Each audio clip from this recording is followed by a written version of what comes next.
because I'm videoing it over here because last time it cut off. I was on Facebook though, cut off, couldn't hear myself. Thankfully I had another video going. So make that note. Always have 2 videos going if you are gonna do something live so that you can have a backup plan. It's pretty much exactly how I live my life. But without the stress and anxiety of over planning too far ahead. We don't do all that. We're planners, but we're not planners so much that it enables, there's poor connection. What the hell? Okay, I said poor connection, but we aren't gonna start this early, right? I got Starlink.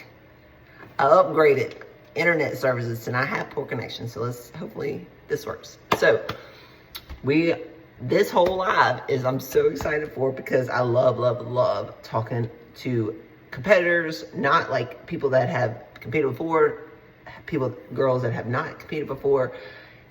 Whether you have competed before or not, you're gonna benefit from this live because it's just a bare minimum. That's how I coach. That's how I live. Bare minimum. What do I need to know? Why do I need to know it? If it doesn't make logical sense, then I don't do it. I don't teach it.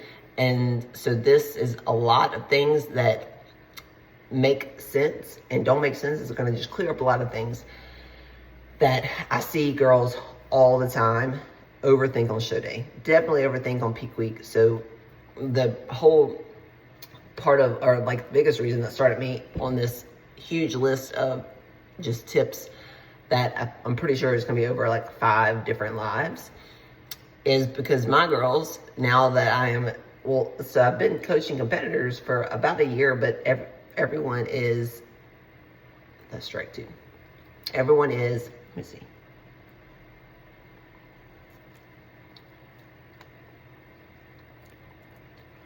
Okay, it says I'm fully loaded. Okay, all my competitors are now competing.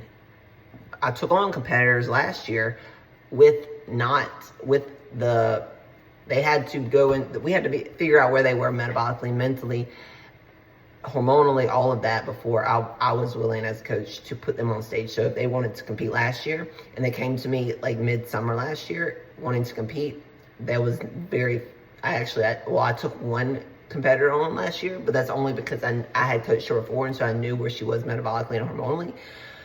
So this year, I'm like, my competitors are going to be competing, and I'm really excited. So now that I've gotten I've gotten that kind of like initial competition coach under my like belt, I guess, if you want to think of it like that, I'm really excited because then it's just snowball from there as far as like, all right, I have girls now signing up to compete at the end of this year, and even some of them next year, but we're doing it healthy, right?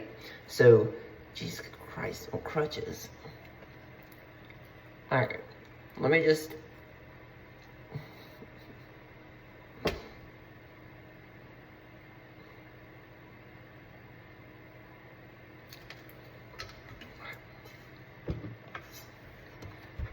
Come on, bro.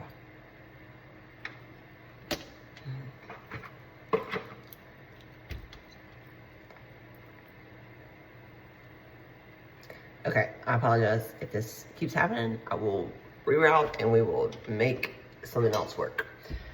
Okay, so, yes, okay. Competitor coaching competitors now, and it's just, I'm really excited because I have so much information, so much that they need to hear about every part of this journey. I'm just really excited that this is where God has led me. So, okay, I'm gonna get going so that 1, we don't waste time, and 2, I'm not sure what this internet is gonna ever do. Okay, number 1, tips to best prepare for peak week and show day. So I will have this video, actually the other video that's gonna have no glitches, and my PDF with all the extra information in my G4 community. You can get that link, join the community. It's free. It's gonna ask for your email and your name. I'm not gonna do anything funny. So go join my community if you're a woman. And you're gonna find so much information over there. Okay, so your number one, your coach should provide your exact food, water, and sodium intake for show day. If they do not, this is a red flag. So a lot of times I've been to shows. Obviously, we traveled to a lot of shows with Angels, and the competitors don't know they'll ask me what they're supposed to be eating. And so I always, even if I'm not competing or don't have a competitor in a show, if I go to a show, I'm going to have my show day bag with food in there, because this happens so many times where the competitor did not know what they were supposed to eat, whether they didn't have a coach or maybe they're coaching themselves. Either one. Definitely, if you have a coach, they should give you an exact meal plan for that day based on the foods that you have been eating, based on obviously your macros, based on your water, like your water sodium intake for the whole week. All that needs is supposed to be given to you by your coach. If you coach yourself, then know that you need to have this. If your coach does not give this to you, red flag, reevaluate your coach. So I asked my girls 14 days out to send me just what they're eating, because that's what we're gonna keep, right? We're not gonna have like if you are eating chicken, and I'm not gonna make you switch and put some tuna or shrimp in there. One, a lot of coaches do that because they just send a mass peak week or show day protocols to everybody. Don't do that. If your coach does that, and if your coach doesn't ask you what you're eating to keep it the same, that's a red flag too. But we don't want to change it up on show day because we don't know how our body's going to respond, right? So keep it. It's going to be very similar. Same thing goes with water and sodium, and I'm not going to get into the manipulation of that in this live, but I will in future lives, and it will be in my G4 community. But your coach should have that as well. So your water, sodium, and food should be for all of peak week, but definitely one day out, you should have your macros. Food will be the same. Show day, literally, it should be 2 ounces of X, Y, and Z, 1 rice cake, whatever it is, honey. So however much sodium before prejudging, like everything should be very laid out very clearly to where you're not having to think, because if you think, you're going to overthink. So, okay. So that is number one. So if your coach does not ask for your food, like what you're eating, and give you a show day meal plan, that's a red flag. I can help you. Let me know. Okay, but this is my show day bag essentials. This always goes with me to my shows, whether I eat it or not, and then also to other shows, even if I don't have a competitor in it. Just food for thought. Keep this in your show day bag. Plain rice cakes. Don't overthink. If you cannot find plain rice cakes and you have to get the lightly salted rice cakes, that's okay. Don't freak out. I literally had one, this is at a show, she was like breathing as she ran into the door. I said, why aren't you, did you go do cardio? She's about to compete, about to get on stage, or she's doing check-ins, so the stage next day. She shouldn't be out of breath doing cardio. She said, no, I just literally, this was last minute check-ins. She said, I've been looking for 3 hours for lightly salted rice cakes. For saltless rice cakes. And all I could find was lightly salted. Just go with the lightly salted. Don't overthink this. If you down to that level where you need that little of less salt, you're not conditioned enough. So don't stress about it. Just get lightly salted. And I keep all the time salt-free rice cakes, just one sleeve, that I do bring 6 of them to every show, even if I'm not competing. But if I see it at the store, because I don't see it often, the no salt rice cakes, then I'll just pick up a sleeve. It's like a couple bucks, right? And you're gonna eat it. If you're gonna compete, you're gonna eat it, and you're probably gonna need it, right? And if you don't ever need it, then you've wasted $2. Table salt, just a little, I have a Ziploc full of the little packets that you probably see that you see on a table at a restaurant. It's just very simple. That way I don't have to have any glass or plastic containers in there. This bag's a Ziploc with the little packets of salt. Honey is another, you can get the individual, mustard packets, mustard packets of honey. that in a Ziploc. Grilled chicken. So I do baked chicken strips, and that's what I eat on show day because it's just easy. So if I don't bring that to every show, but if I'm competing or if I have a competitor competing, I do have baked chicken, just plain, no salt. I have the salt for that. If I need to add salt, in a Ziploc, and I weigh out 2 ounces in each Ziploc, and I usually bring 6 Ziplocs of 2 ounces per show. Sometimes I'll bring 8 if I just, usually, I'll be honest, probably bring 8 to all of my shows. 8 2-ounce Ziplocs of baked and grilled chicken. That way it's already portioned. I literally just take it out every time I eat. Really just depends on how long the show is or how long it goes, how many of those little bags I'm gonna eat. But I'll eat it the next day if I don't eat it. Pickle slices, make sure that you drain the pickle juice so that you don't have any pickle juice in the Ziploc. Again, I put everything in the Ziploc, but the pickle juice will run your tan if it gets on you, so don't have that. The pickles are good for your pump up. Salt is gonna be the other, like if they don't have pickles, I just go with salt. So both of those are doing the same thing. Reese's Cups, that would be another good pump up snack.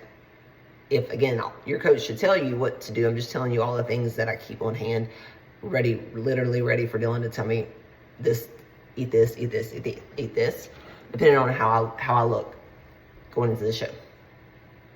Reese's Cups is gonna replace like your chicken and rice cakes. So usually I don't personally eat the Reese's Cups because I don't really like, I mean, I like them, but I don't care to even, I don't know. I just don't eat them. I'd rather just eat my rice cake with my honey and my chicken breast and my mustard. But I do keep them on hand in case that changes, in case I want something different. And then I do keep a bottle of Fireball. So that will also be in place of the salt or Reese or pickle slice, just again, the sodium intake. And that helps ease a lot. Some of the competitors do like a shot of wine or a little wine cooler. Just kind of takes the edge off. Obviously, I'm not telling you to go get one and get drunk. I definitely don't get drunk, but it does help both the pump up and the easing the nerves. So those are my show day essentials that I just keep, like I said, in my show day bag all the time. Obviously, people, if the food is gonna go bad, I don't keep it in there all the time, but that's what I keep in my show day bag when I use my show day bag. Okay, keep going. Number 2, expect to be at the venue all day. This is where a lot of people cause way too much anxiety. Even if, so ideally we would have, if you want to get a hotel room at the host hotel, usually that's going to be connected to the venue. Not always, sometimes. I have never personally stayed at the host hotel at my competitions, but I am this upcoming season, and I have before when we would do events at these shows. So that would be like ideal. Then it don't matter how long the show goes on, you could go back to your room or not, right? Either way, for me, I still, even with staying at the venue, at the host hotel this year, I will still bring everything I need when I go downstairs for show day. So when you leave, if you're staying at a VRBO, anytime, I plan to stay at the venue at that very place before I walk on stage. I plan to stay there all day long. If I can leave and go walk around or leave and go do something between prejudging and finals, then I do. But my plan initially is to stay there all day, period. We've had shows, you never know if they're gonna run on time, so you definitely don't want to leave your food for finals not with you, because if prejudging doesn't get over till 4 and finals starts at 4:30, then you're gonna be rushed to go get it, right? I've had my second show where it rained all day, like literally all day, did not stop, tornadoes everywhere, hurricanes. So if you wanted to leave, you wasn't going to. So I was glad that I had all my stuff there. And then also that show ran to like midnight. So having those extra bags of chicken came in handy for that show. That's why I said 6 would be like the minimum. 8's usually my go-to because that show taught me a lot, right? Just be prepared to stay here forever and ever and ever until further notice. Of course, you hope that it doesn't do that, but it is what it is. So be prepared, pad accordingly, period. That was number 2. Number 3, you do not need a pee cup. This is gonna, even when I was writing this, I was like, oh my gosh, why did I even think this? So women use a styrofoam cup to control their pee so that it doesn't splash on their tan. And if you my tips are so that you don't have to get a styrofoam cup, bring a styrofoam cup, keep up with the styrofoam cup, throw it away because it's really gross. So you don't have to do all of that. 1, don't wait till last minute to pee. So don't hold your pee so that you just cannot control it. And then 2, control it. Control your pee. And pelvic floor work is going to be huge with that. And you do that every single day. Like my clients, me, we work on our pelvic floor every day. And it does help with this. It does help just in general, having control of your bladder and just having control of your pelvic floor. It helps a lot in your posture and your core control, everything. Pelvic floor work is huge. So you don't need a styrofoam cup. That's just an extra pain in the butt to do. So don't wait so long that you cannot hold it and you cannot control it. And number 2, and then number 2 is control it. So slow down, give yourself enough time to take your time. And number 3 would, I guess, be pelvic floor work. And number 4, what was I about to say? Oh, I don't really know what I was about to say. I only have 3 listed. So I think 1 came in my head, but so take your time. Don't wait so long that you have to pee really, really bad. And then work on your pelvic floor to not have to do. That's the biggest thing. And even with all of the bare minimum habits and mindset and things that I teach clients is, what do I not want to do? I don't want to have to carry a styrofoam cup around. I don't want to have to use it when I go to the bathroom. I don't want to have to remember it when I go to the bathroom. I don't want to have to do any of that. So I'm just going to control myself, and I'm going to control water timing. So be intentional with water timing so that you can, and so that'll go along with what your coach has you planned for you that day. Just be intentional with that. But I just don't have to keep up with all that, right? I just bare minimum. What can I do? So I would rather work on my pelvic floor every day of the year to benefit a lot of areas in life and to not have to pee in a styrofoam cup to control my bladder, and I've never once peed on myself. Never once. I had never done that before. Never used a styrofoam cup to pee in, ever, at any of my shows, because it was so stupid. I told myself at the very beginning, you're not going to do this because you know better. And so, I mean, if you do it, good job. I'm not saying that you're stupid. I'm just saying that control yourself. Okay, keep going. Number 4, smile on stage. And so I'm kind of transitioning into more stage tips. Smile. This is not a bad B competition is what I put. Judges reward women who look healthy and look like they're having fun. And all the time, I see every single show, I probably only see about 3 girls that smile. Smile and look like you're having fun. If you cannot, and so practice this. This should be part of your count. So for my girls and for myself, our dance performance is a dance count. Our posing performance is a dance count. So 1 through 8, we probably have 2 to 3 counts per routine. And smiling, just like looking, so for me, I go 1, 2, 3. So 4 and 5, and then 6 is a smile, like a bigger smile. So I'm always so this is a couple tips to keep a smile as natural smile. You can put your tongue on the roof of your upper teeth like that, and it just keeps your mouth in this natural place.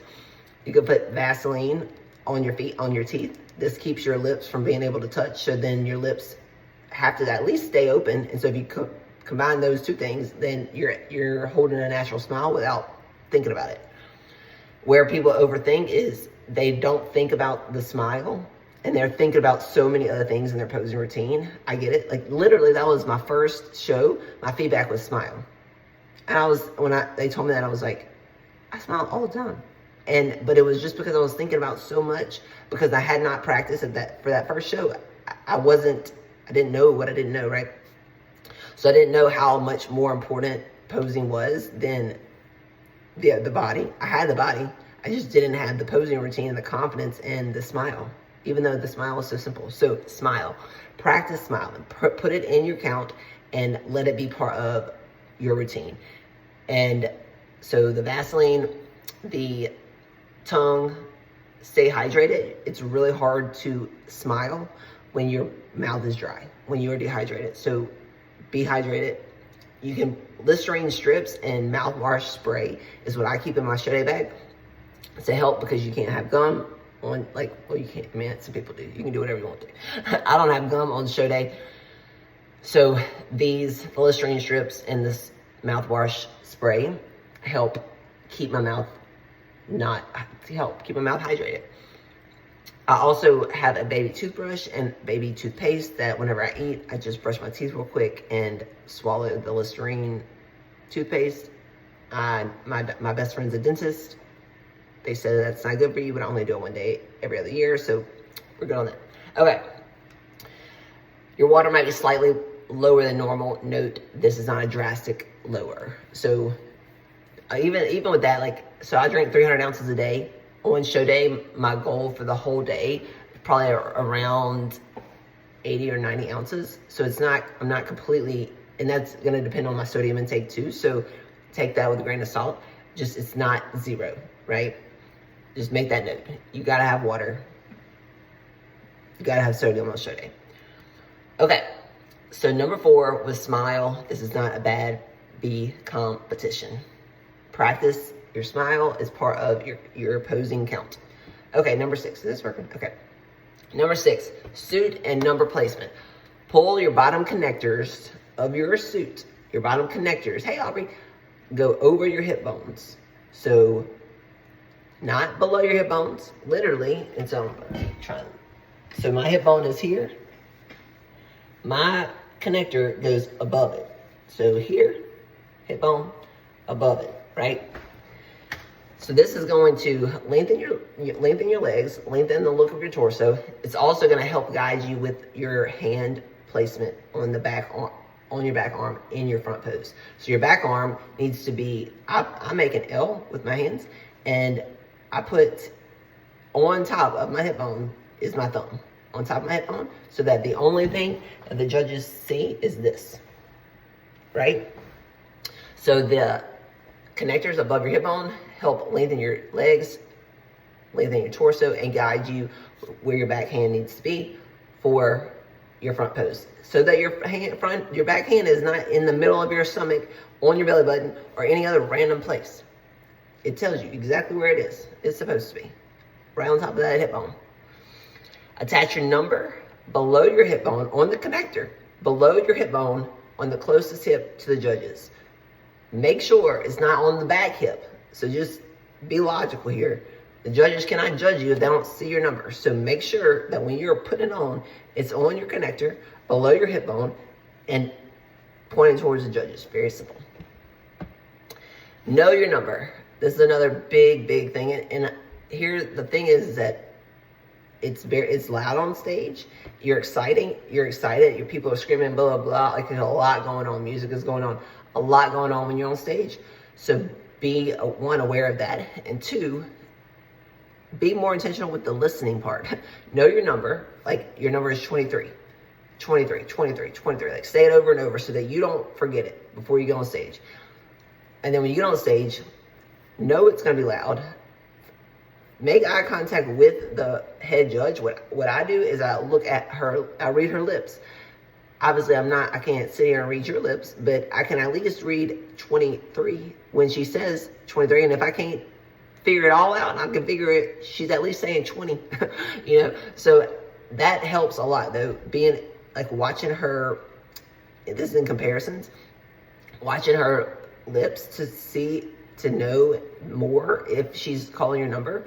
But what we don't want is just to be in this bliss, this is one of the hard parts, to mentally compartmentalize on stage, not being in a bliss, right? Not being in this la-la world, like being up there with intention and listening and following directions, because otherwise you're just gonna be called out and you're gonna look more stupid than you want to. You don't look stupid, right? You wanna look smart and elegant and sexy and all of the things.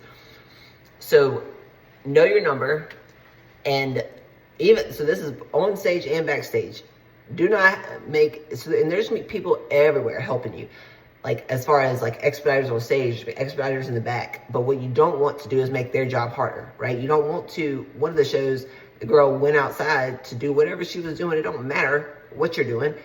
Is it a good time to go outside? No, probably not. All right, let's not go outside, right? But they should not have to track you down for you to get on stage, get in line, whatever they're telling you. They should not have to. It make their job easier, which is going to make your whole show day less stressful by knowing your number. Know your number. Stay aware of where the show is when you're backstage. Don't get caught up in chatting. And so that's something that, for me, at least, I do very good. But at the same time, I lose a little bit of the camaraderie and like the excitement with other competitors, because I don't want to get caught up talking, because I know I will. So I stay really hyper focused on not. So I just don't talk to anybody. And that has served me all these years. You know, I've only competed, 5 shows. So as I get more experience, I'll be more able to, chat and the things backstage with everybody and be confident to know where we are, right? But until then, which has not been then yet, I'm going to stay more focused on not chatting and more focused on where the show is, because that is more important to me at this point, right? And so that's okay too. Either one. Like, just make sure that you don't make other people's jobs harder just because you are not paying attention or not listening or don't know where the show is. Like I said, there's a lot of people there that are there to help you and make the whole show smooth. Don't make it harder on them or yourself. Okay. Keep on going. Number 6, listen to the head judge. So this is kind of what I was saying earlier. It's really hard to hear, so just watch her mouth. This also helps you stay like with your eyes on the head judge, which is where you want them to be anyway. Another thing, and I've talked about this before on a live, for me, is being able to compartmentalize, and I haven't mastered this skill yet. We'll see in a couple months. Being able to be on stage and compartmentalize, not look at my friends who are just over here screaming, and not look at my family who's over here screaming, and only stay focused on the judges, right? Sometimes I'll get lost, and that, while again, that is great, and I'm looking and I'm so appreciative and I'm smiling and all things, that causes me to lose focus. So I just made a reel a couple days ago about my nighttime posing routine that I do and how I practice compartmentalizing motion. This is exactly why. So that I stay in control of my thoughts, because then I'll stay in control of my body, right? So very, very hyper focused on that head judge helps me. And again, I'm saying helps me. This is just what I'm planning to do, because I know that this would help me. I kind of did it at optimum in 2023 for prejudging, and it worked. I say, like, I did everything right. Even watching back the video, it was perfect, like, according to me. But where I lost a little bit of focus is in comparisons. So I'm just going to try, or no, I'm not going to try to keep the focus this time. I am going to keep the focus, but I got to practice it, right? So that's what I practice with the songs and stuff at night in my posing practice. Okay. The expediters will help you confirm if your number is called. So yeah, and I have all this in this document that will be in my G4. Okay, let's keep going. Switching spots with comparisons. So never turn your back towards the judges. And this is something that you'll also practice. So like, I get my girls to practice this in their posing practice. They have to send it to me in their check-ins. Walking from exhibit A or point A to point B without turning your back towards the judges. So know how to do that. Whether you're coming from this side or that side, this side or that side, practice. You just got to practice it. You never want to walk behind the row of competitors. One of y'all are going to have to walk behind each other. That don't matter. But you don't want to walk behind the row of competitors. I've only seen that happen a couple times.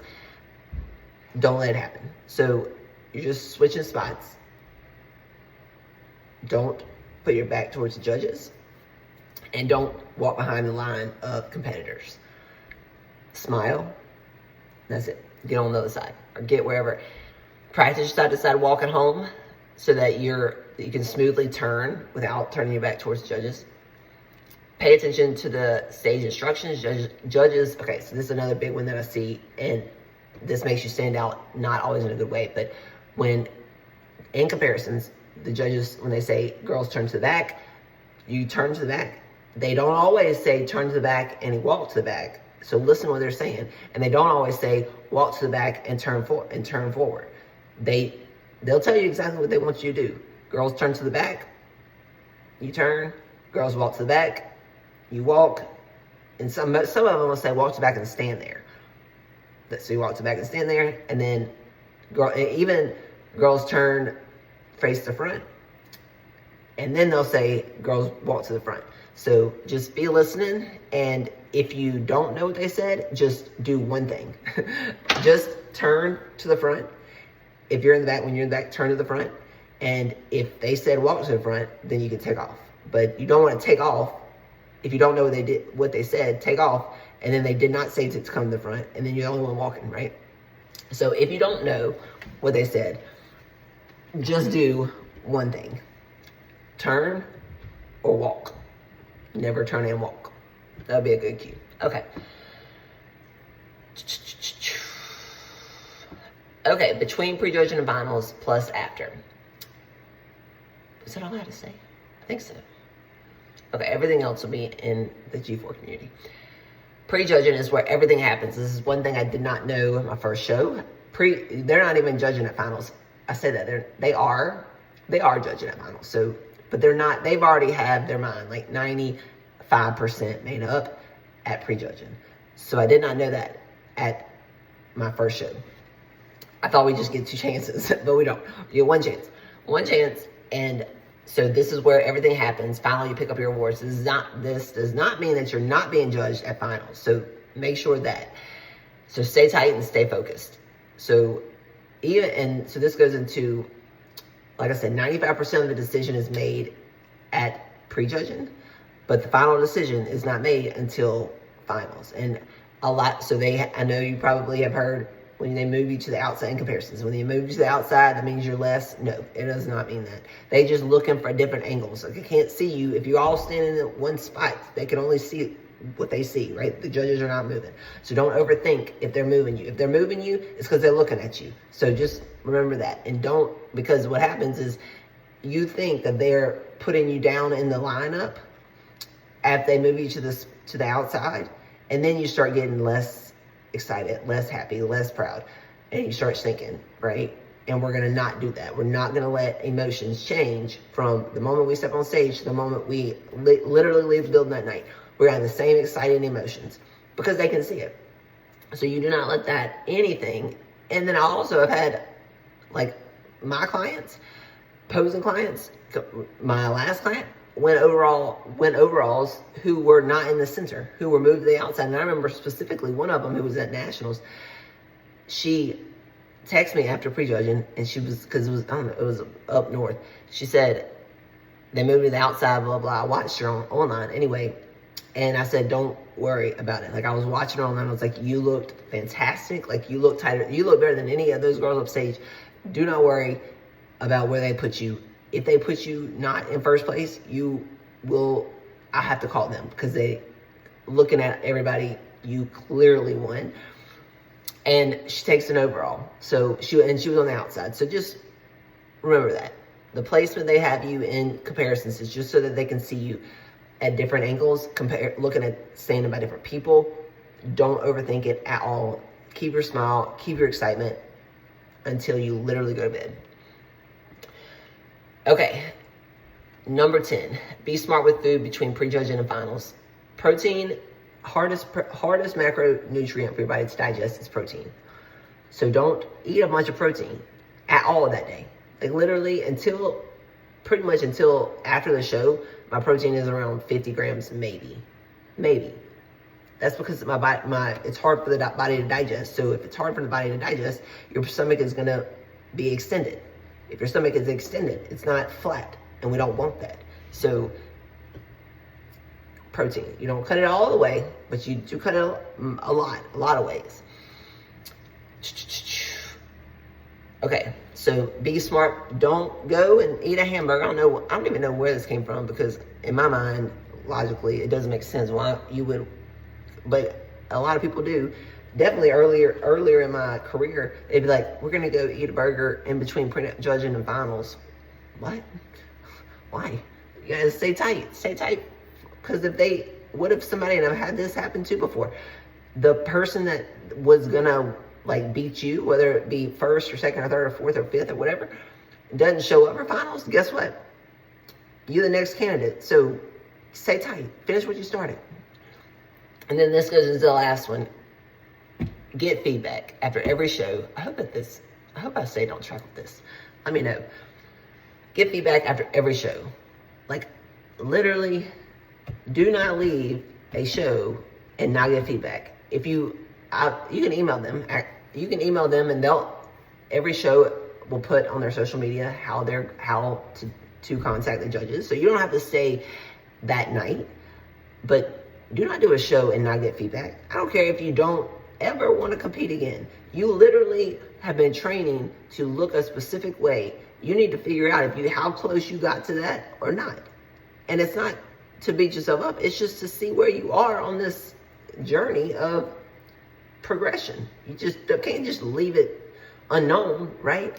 And so a lot of times, the girls that I see do this where they don't get feedback are the ones that do like one-time shows. And, in my mind, that's completely fine. You do a show, one show, but still get feedback. Because that's what they're looking for. Isn't just, they're not going to sit there or what's going to register to your brain is not get leaner if you're not going to compete again. But what can register is whatever they tell you to make your body's symmetry better. And in my mind, that's every woman needs to know what to do to make their body symmetry better, right? Because everybody wants an hourglass frame. So let's listen to these people that's what we're paying them to do. That's the quest that we've been out on, is to get their feedback. Don't finish what you start. And finish what you started. Okay, so yeah, the judges, most of them stay after the show to give this feedback. And like I said, the show itself will have on their social media how to get in contact with the judges after the show. There's usually going to be an email, and you'll include your stage shots, placements, divisions, and class in that email. And then they will usually, sometimes it's taken like a month. When I went to nationals, it took a month to get feedback back. So don't overthink it, but don't not do it. That's very important, just to finish what you start. Okay, at the end of the day, you control your experience. The biggest thing that I stress, not just in my competitors, just in the whole journey, is how can I make everything simplified to the bare minimum. We're not doing silly things. We're not doing things that are unnecessary. There's always going to be a logical reason. And even the things that I do that are silly, and I can't think of any like off the top of my head, I'll do this in another live, but even the things that some people might think are silly, they 100% make logical sense, because I don't do things that don't make sense because it doesn't make sense. I was going to go off on like a random, but if it just doesn't make sense, it doesn't make sense, right? I run my coaching program, and even my own journey is just run off of science. So if it doesn't line up, then I don't do it, right? I just stay very simple, very, very simple, as simple as can be, because simple, you can sustain simple for the rest of your life. You can't sustain hard for the rest of your life, right? So keep that in mind. Okay, so I hope that this, like I said, this is a lot. This is just some of the tips that I have for this, I guess you could call it a series. Tips that I didn't know at the beginning that I thought that I wish I would have known. So let me know if you have any questions. Let me know if you have anything, like any feedback on this video. It's not really like structured or anything. Like it is a little bit structured, I guess. But if you have any other things that you want clarified on, you can put them below, or you can DM me. Over in my G4 community, I'll have this video, I'll have this document with all the extra things in there that you can come and get for free. And we're just gonna keep teaching, keep learning. Obviously, I just learn I just teach what I learn. And thankfully, this journey for me is gonna last for the rest of my life. So it's like worlds of knowledge, right? So I'm excited. So I hope you come over there, G4 community, and yeah, just come over and get all the free stuff and just connect with us on this other completely different level. and learn and grow and transform. Okay.